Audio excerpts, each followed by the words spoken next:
So yet another unarmed black man is shot by police. This time it's in Tulsa, Oklahoma. And the man is Terence Crutcher. He's 40 years old, and that's him right there. And I'm going to show you the video. It's pretty gruesome, but just watch it and then we'll break it down after got that. His hands up there for her now.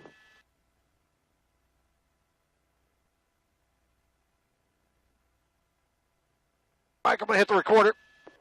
This guy's still walking and following commands. Time for taser, I think.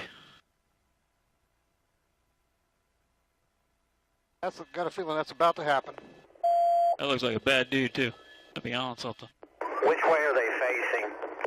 Police 1, they're facing westbound. I think he may have just been tasered. Shots fired! Ooh. 321, we have shots fired. We have one suspect down. We need to enter here. They need to get this eastbound closed down if they could, because they're not going to be able to let anybody. Okay. Police 1, we're going to need to get eastbound 36th Street North. Actually, we're just going to need 36th Street North shut down at Lewis, and then probably back up. Okay, so the guy clearly has his hands up, and he's walking towards the car. And remember, he's unarmed. He's not reaching for anything. And what happens? He gets tased as he's walking to the car, and then he gets shot dead. And what had happened was, the police actually hadn't even gotten a call on him. His car had stalled in the middle of the highway, and then the cops were there for another reason. I'm not actually sure what the reason was, but they were there, and then that happened. And he was a father of 4, and just a tragic story. And notice the way all 4 cops, are standing over him, even after they shot him, with their guns pointed at him. They look like they're mafia. That's what they look like. And what the guy says right before the shooting is pretty crazy. He says, "Looks like a bad dude, might be on something." And really? You're in a helicopter. That video was taken from a helicopter. How can you assess the situation from way up there? Looks like a bad dude. How can you tell that? You just said that. I found that to be pretty funny. But the reality is, what's it gonna take? What is it gonna take? You know, at least the Tulsa police chief, he came out and he said that justice will be achieved in this case. He basically said that, yes, this was an unjustified shooting, and we will get justice for it. I give him props because that is way above and beyond what most of the police chiefs do in this country. Most of them defend the cops and the actions that they did, but this is not the case here, so that is a small positive. But still, what is it going to take for police reform? So think of this.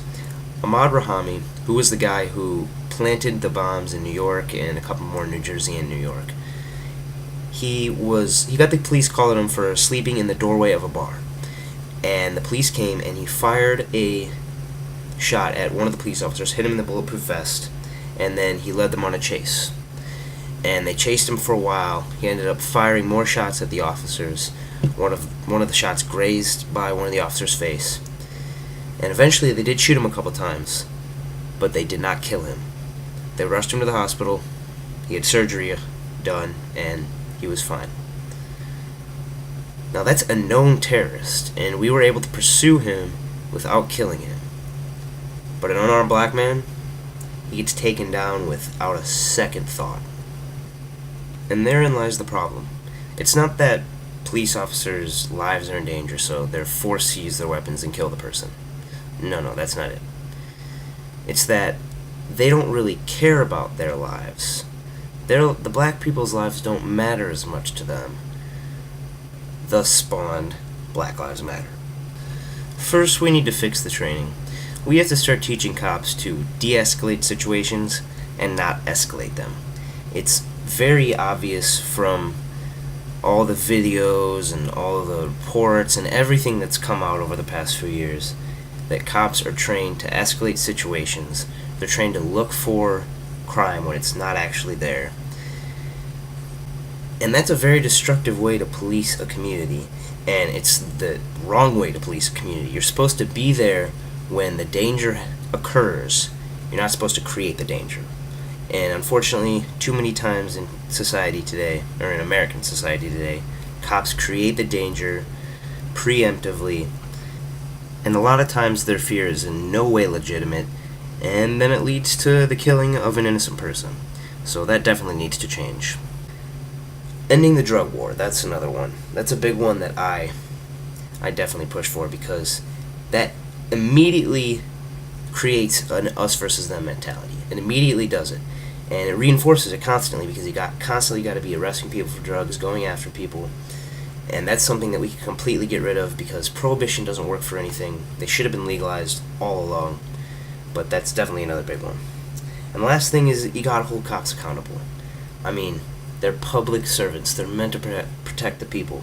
And if they go out and kill somebody, that's the opposite of what their job is. You can't just let them off and just not even punish them. Give them paid administrative leave. Oh, you just killed a person? Take a vacation. Take a vacation. We'll pay you for it even. That is not the solution, and it's amazing that that's the first thing that they go to. Oh, we'll just not make him work and pay him anyway. What? Anyway, the solutions are there, and really they just need to be implemented at this point. But until all that happens, because it doesn't look like it's going to be anytime really soon, all we can do is speak out against police brutality and everything that comes with it when it happens, such as this.